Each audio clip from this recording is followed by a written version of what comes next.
Bayangkan suatu hari, Anda sedang berada di IGD rumah sakit. Seorang pasien datang dengan kondisi darurat. Keluarganya panik, bukan hanya karena sakitnya, tapi juga karena mereka khawatir soal biaya. Tagihan bisa mencapai jutaan, bahkan puluhan juta rupiah. Di titik ini, ada satu hal yang bisa membuat perbedaan besar. Asuransi kesehatan. Sederhananya, asuransi adalah cara untuk mengalihkan risiko. Daripada menanggung semua biaya sendiri saat sakit, risiko itu dibagi kepada perusahaan asuransi. Caranya, peserta atau nasabah membayar iuran rutin yang kita kenal dengan nama premi. Dalam asuransi, ada beberapa unsur penting yang perlu kita pahami. Pertama, tertanggung, yaitu kita sebagai peserta yang mengalihkan risiko. Kedua, penanggung, yaitu perusahaan asuransi yang siap menanggung risiko tersebut. Lalu ada polis, sebuah dokumen kontrak yang menjadi dasar hubungan kita dengan perusahaan. Kemudian premi, yaitu iuran yang kita bayarkan secara rutin. Dan terakhir, klaim, yaitu permintaan ganti rugi saat risiko benar-benar terjadi. Asuransi itu ibarat payung. Saat langit cerah, mungkin terasa tidak penting. Tapi saat hujan deras turun alias saat sakit, datanglah payung. Itulah yang melindungi kita dari kebasahan, atau dalam hal ini, dari beban biaya medis yang besar. Secara umum, ada dua jenis asuransi kesehatan. Pertama, asuransi sosial. Ini berbasis kebutuhan masyarakat luas, sifatnya wajib, dengan iuran yang bisa disubsidi pemerintah. Contohnya adalah BPJS Kesehatan. Kedua, asuransi komersial. Ini berbasis permintaan, sifatnya sukarela, dan dikelola perusahaan swasta. Manfaatnya bisa lebih variatif, tapi premi biasanya lebih tinggi. Contohnya, Prudential, Aya, atau Manulife. Agar sistem asuransi bisa berjalan adil, ada beberapa prinsip dasar yang harus dipahami. Pertama, insurable interest, atau kepentingan yang dapat diasuransikan. Artinya, kita hanya bisa mengasuransikan diri sendiri, atau orang yang punya hubungan finansial langsung dengan kita, misalnya pasangan atau anak. Kedua, utmost good faith, atau iktikat baik. Baik peserta maupun perusahaan asuransi harus sama-sama jujur. Peserta wajib terbuka soal kondisi kesehatannya, dan perusahaan pun harus transparan soal manfaat maupun batasan polis. Ketiga, indemnity, atau ganti rugi. Tujuan asuransi bukan mencari keuntungan, tapi mengembalikan kondisi keuangan, seperti sebelum kerugian terjadi. Jadi, kalau biaya rawat inap 10 juta, yang diganti ya 10 juta, tidak lebih.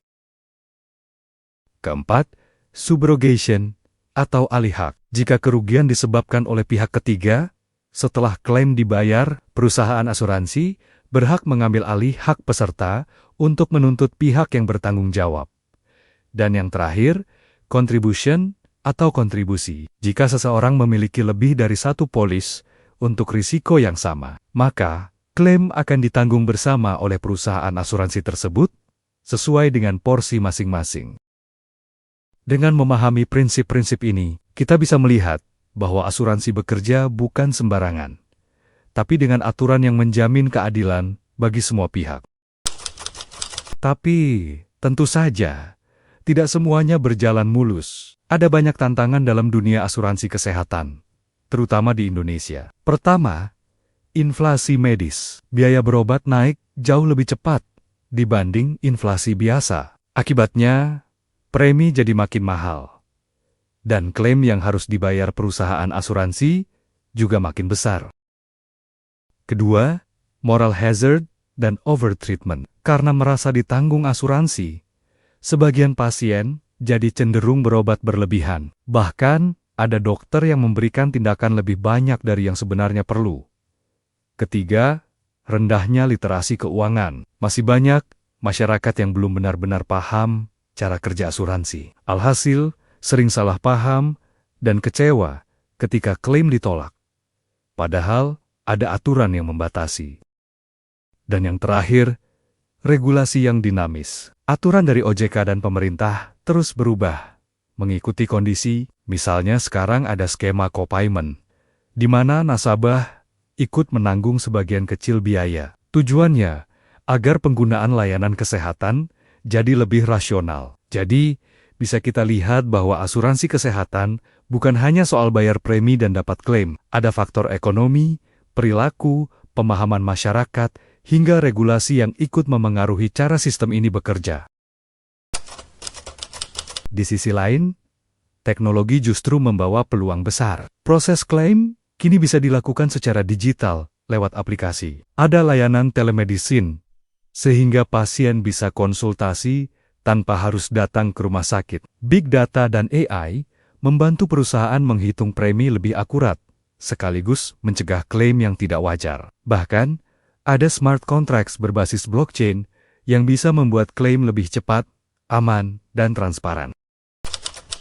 Lalu, apa peran asuransi di rumah sakit? Bagi pasien, asuransi memberi akses perawatan lebih mudah, perlindungan finansial, dan sistem pembayaran cashless. Bagi rumah sakit, asuransi menjamin kepastian pembayaran, membantu efisiensi administrasi, memperluas pasar pasien, dan memungkinkan rumah sakit fokus meningkatkan kualitas layanan.